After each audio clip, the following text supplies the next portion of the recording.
बिस्मिल्लाहिर्रहमानिर्रहीम। आज हम देखेंगे जी फ़ोनेटिक ट्रांसक्रिप्शन हमारे लिए क्यों ज़रूरी होती है और क्यों हमें इसे पढ़ना चाहिए। इसका सवाल मैं इसका जवाब देने से पहले आपसे ये पूछूंगा कि अगर आपके सर में दर्द हो और आप डॉक्टर के पास जाएं और वो आपको कोई मेडिसिन दे तो और वापस आएँ और आप वो मेडिसिन ना खाएं तो क्या आप ठीक हो जाएंगे?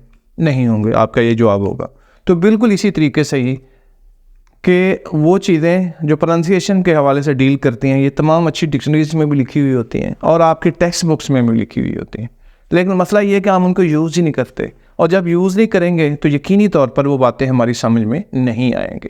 तो ये बात हम पहले जो है हमारे किसी न किसी तरीके से नॉलेज में है कि हमारे पास 26 अल्फ़ाबेट मौजूद हैं और अल्फ़ाबेट जो है वो सारे के सारे रिटन सिस्टम को ये हमें रिटन सिस्टम देते हैं, ये रिटन सिस्टम को डील कर रहे हैं।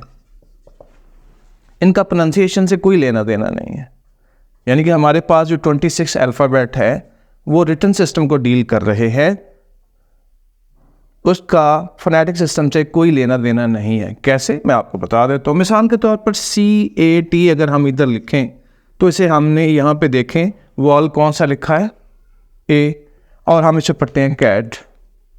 इसी तरीके से MAN लिखें तो यहाँ भी A लिखा है तो इसको भी हम मैन पढ़ते हैं, ए साउंड पढ़ते हैं।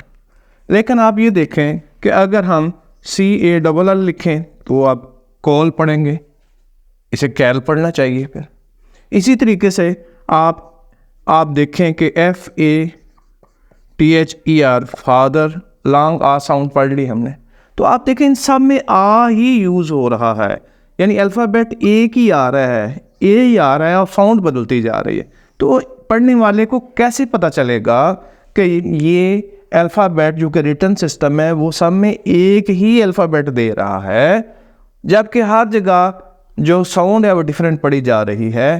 तो हमें कैसे पता चलेगा? ये चीज़ हमें बताती है फोनेटिक्स, फोनेटिक ट्रांसक्रिप्शन। किसी भी आप अच्छी डिक्शनरी को देखें तो उसमें सबसे पहले कोई वर्ड दिया हुआ है। फ़र्ज़ करें हम कहते हैं लाइक, एक वर्ड है जो हमने डिक्शनरी में एंटर किया, उसके बाद क्या होता है कि वो डिक्शनरी में वो वर्ड जो है वो हमें उसका सबसे पहले उसका प्रोनाउंसिएशन दिया हुआ होता है।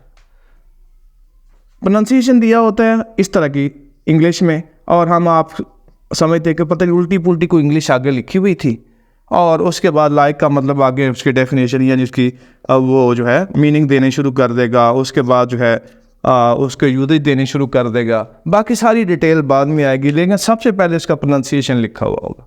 तो हम ना इसको इग्नोर कर जाते हैं, हम कहते हैं इसकी ज़रूरत ही नहीं है। यानी जब बच्चों को हम फोनेटिक ट्रांसक्रिप्शन सिखाएंगे, फोनीम्स सिखाएंगे, तो हम डिक्शनरी से जोड़ेंगे और डिक्शनरी से जोड़ेंगे तो अब एक बच्चा है वो बात का शर्म के मारे भी सादा सा लफ्ज़ है उसका कन्फ्यूजन हो जाती है कि पता नहीं इसको ऐसे पढ़ते हैं या पता नहीं इसको ऐसे पढ़ते हैं।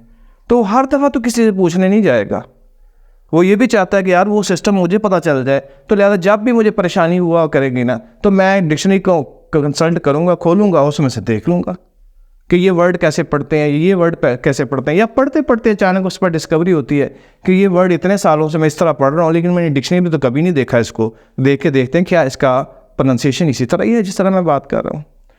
तो आप हमारे जो PTP की बुक है उसमें 9th क्लास की जो बुक है उसमें पेज 17 पे वो सारे फोनीम्स और सारे जो है यानी कॉन्सोनेंट वॉल्स सारे दिए हुए हैं, फोनीम्स 44 फोनीम्स दिए हुए हैं, अल्फ़ाबेट दिए हुए हैं, और वहाँ उसने यही समझाने की कोशिश की है कि ये रिटन सिस्टम की बेस है और ये फोनेटिक सिस्टम की बेस है। हमारे यहाँ ये होता है कि आगे बच्चे या उनके पढ़ाने वाले जो है उसको स्किप कर जाते हैं, वो कहते हैं ऐसी फजूल सी चीज़ दी हुई है, फजूल सी एक्टिविटी दी हुई है, कहीं आनी तो है नहीं। आप ये देख लेना कि वो इतनी ज़रूरी है, यानी जैसे सांस लेना ज़रूरी है इस तरह इंग्लिश पढ़ने के लिए फ़ोनीम्स का जाना, फोनेटिक ट्रांसक्रिप्शन का जानना और इसका डिक्शनरी से जुड़ जाना इतना ही ज़रूरी है। एक बंदे को फ़ोनीम्स आते हैं, उसे फोनेटिक ट्रांसक्रिप्शन आती होगी, वो फिर डिक्शनरी कंसल्ट करेगा।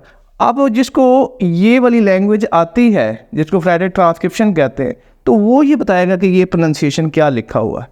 ये ऐसे है जैसे उर्दू के लिए हम कहें कि अगर आपको ज़ेर ज़बर पेश का तसव्वुर नहीं आता तो उर्दू में आप तलफ़्फ़ुज़ चेक नहीं कर सकते। उर्दू की डिक्शनरी में आपको बहुत अच्छी डिक्शनरी भी दे दी जाए आपको फ़रंग आसफिया भी दे दी जाए तो फिर भी आप उसका तलफ़्फ़ुज़ चेक नहीं कर पाएंगे।